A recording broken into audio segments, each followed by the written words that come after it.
श्रियकान्ताय कल्याणनिधये निधयेऽर्थिनाम् श्रीवेङ्कटनिवासाय श्रीनिवासाय मङ्गलम् लक्ष्मी सविभ्रमालोकसुभ्रूविभ्रमचक्षुषे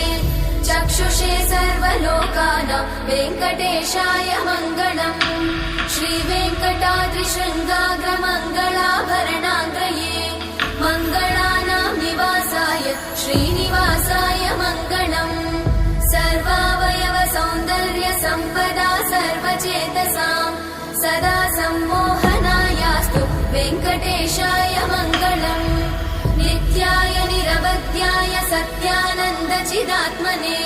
सर्वान्तरात्मने श्रीमद् वेङ्कटेशाय मङ्गलम् स्वतः सर्वविदे सर्वशक्तये सर्वशेषिने सुलभाय सुशीलाय वेङ्कटेशाय मङ्गलम्